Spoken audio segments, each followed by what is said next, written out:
Dari rekaman CCTV berdurasi 2 menit lebih, nampak belasan pemuda bersepeda motor tiba-tiba mendatangi sebuah kafe di Jalan Topas Raya, Panakukang, Kota Makassar, Sulawesi Selatan. Kedatangan mereka untuk melakukan aksi balas dendam setelah sebelumnya seorang rekan mereka dikeroyok oleh salah satu pengunjung yang tengah berbuka puasa di kafe itu. Aksi penyerangan terhenti setelah petugas polisi datang dan melepaskan tembakan peringatan. Warga setempat dan pengunjung kafe juga langsung mengepung para pelaku, namun hanya 2 orang yang berhasil ditangkap. Keduanya lalu dikeroyok oleh massa yang emosi. Dalam peristiwa ini, 2 orang pemuda ditangkap, 1 diantaranya mengalami luka tembak dan harus dilarikan ke rumah sakit Bayangkara. Pasca kejadian, Andi Cakra, pemilik kafe, langsung mendatangi kantor polisi melaporkan penyerangan dan perusakan yang terjadi di kafe miliknya. Menurutnya, belasan pemuda datang menyerang kafenya saat berbuka puasa, bersenjatakan celurit dan anak panah.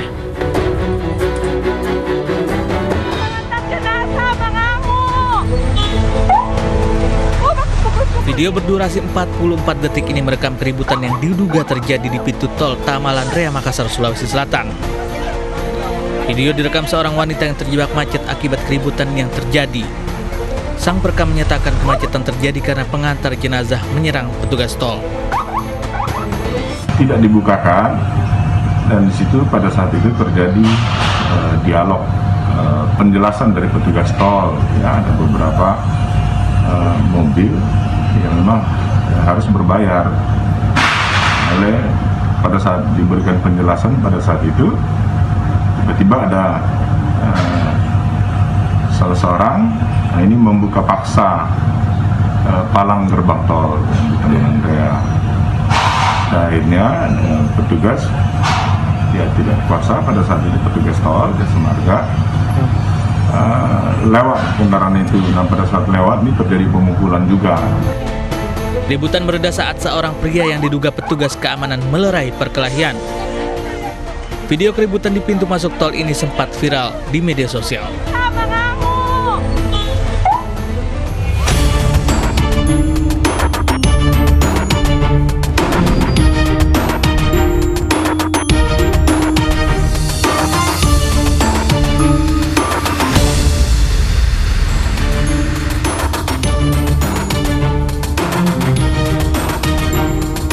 Pemirsa, bulan Ramadan sejatinya menjadi kawah candra di muka bagi setiap insan dalam melatih kesabaran. Namun yang terjadi justru sebaliknya.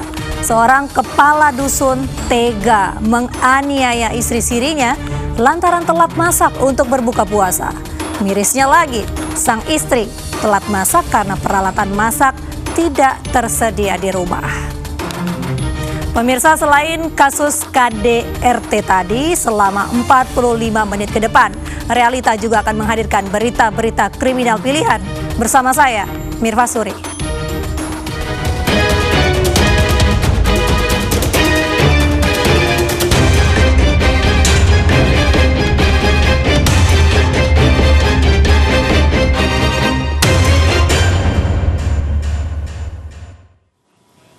Seorang ibu beranak 2 di Kabupaten Bekasi, Jawa Barat ditemukan tewas bersimbah darah di ruang tamu rumahnya. Ayah korban menuding anaknya tewas dibunuh suaminya yang berkewarganegaraan India. Suami diburu polisi karena hilang pasca korban ditemukan tewas.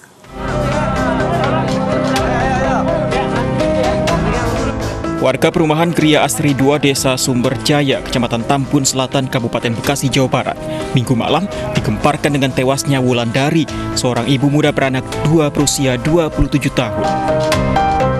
Peristiwa ini pertama kali diketahui oleh ayah korban. Ia merasa curiga karena sudah 2 hari tak melihat anaknya, sementara pintu rumah dalam kondisi terkunci. Ia pun mendobrak pintu dan menemukan sang anak sudah tak bernyawa dalam kondisi bersimbah darah. Menurut sang ayah, suami korban adalah warga negara asing asal India. Selama berumah tangga, korban dan suaminya sering cekcok, bahkan korban sering dianiaya. Setelah kejadian pun, suami korban tidak diketahui keberadaannya. Korban selama ini pernah mengadu nggak sih Pak sama Bapak masalah keluarga gitu?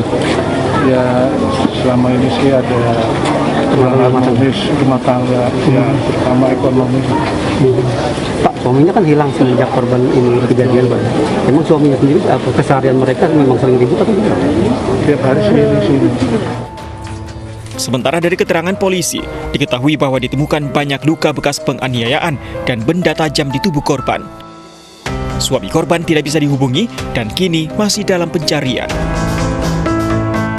Kalau masalah kondisi memang ada luka, tapi kami untuk saat ini belum bisa menyimpulkan itu apa luka apa atau luka di bacok atau ini kami belum bisa menyimpulkan. Jasad korban telah dibawa ke Rumah Sakit Polri Kramat Jati untuk dilakukan otopsi. Sementara kasus ini ditangani Polsek Tambun dan Polres Metro Bekasi.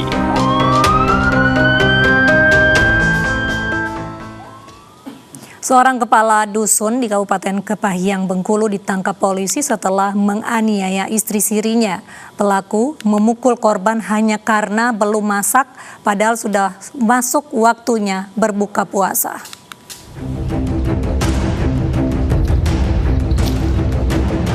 Polisi menangkap YA, kepala dusun yang menganiaya istri sirinya.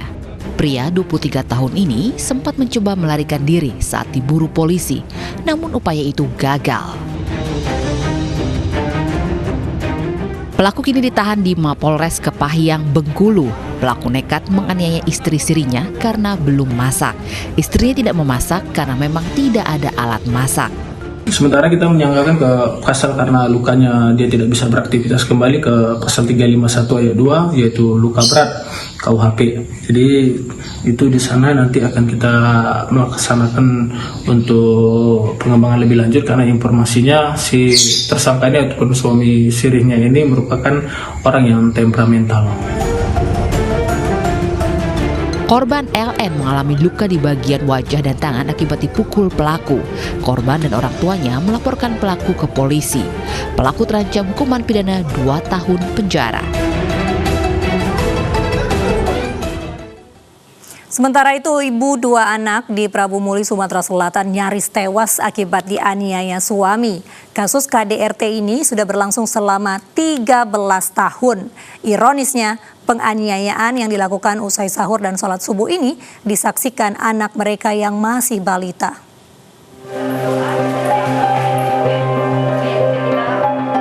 Puspa Dewi, warga kota Prabu Muli, Sumatera Selatan, hanya bisa terkulai lemas di atas ranjang perawatan. Ia baru saja menjalani tindakan medis akibat dianiaya suaminya sendiri hingga nyaris tewas. Ia harus merelakan jari tangannya hancur dan putus, serta sejumlah luka parah di sekujur tubuh. Bukan kali pertama, penganiayaan oleh suami ternyata sudah sering dialaminya. Sebelum kejadian itu kami sahur bareng, sholat subuh bareng. Aku tidur duluan, dia belum tidur sama anak aku. Nggak tahu ngapa dia nak bunuh aku. Usai menganiaya, pelaku kabur melarikan diri sambil membawa harta korban. Kasus ini telah dilaporkan ke polisi dan pelaku kini tengah diburu untuk mempertanggungjawabkan perbuatannya. Emosi berujung petaka. Seorang suami di Lubuk Baja, Batam, Kepulauan Riau, tega membunuh istrinya yang sedang hamil 6 bulan. Pelaku marah lantaran korban menghabisi makanan yang dikirim tetangga.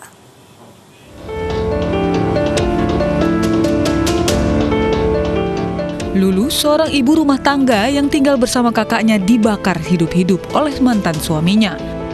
Permasalahan keluarga membuat mantan suaminya gelap mata akibat ditolak untuk rujuk oleh istrinya. Kejadian berawal saat pelaku datang ke rumah korban. Di sana pelaku mengajak mantan istrinya rujuk namun ditolak korban. Pelaku marah dan langsung menyiram tubuh korban dengan bensin. Api tak hanya menyambar korban, namun tubuh pelaku pun terbakar hingga korban tewas sementara pelaku selamat dengan luka bakar serius. Menurut pengakuan keluarga korban, tersangka dan korban sudah berpisah selama 1 tahun. Tersangka seringkali mengancam akan membunuh korban jika tidak mau rujuk. Dibakar pakai bensin. Dia itu mantan mantan suami. Udah pisah udah setahunan. Memang dia setiap kesini itu cuma buat ngancem-ngancem doang. Kalau kesini cuma sebentar ngancem, sebentar ngancem seperti itu.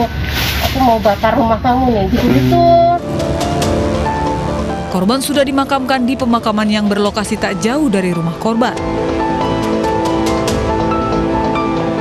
Kepolisian sektor Kelapa Nunggal masih menyelidiki kasus ini karena pelaku belum bisa dimintai keterangan. Ya, langkah-langkah kita yang pertama, kita melakukan pemeriksaan, penyelidikan, memeriksa saksi-saksi, kemudian memeriksa penyebab, apakah ada penyebab lain selain itu. Kemudian kita juga sudah mengirim surat ke rumah sakit terkait untuk visum luar, dan memang nanti bila dibutuhkan, kita akan melakukan otopsi. Hingga kini pelaku masih dirawat di Rumah Sakit Cipto Mangunkusumo akibat luka bakar serius. Diberitakan menghilang selama 5 hari, jasad remaja ditemukan terkubur tanpa busana di Kebun Gambir. Selengkapnya sesaat lagi, hanya di Realita.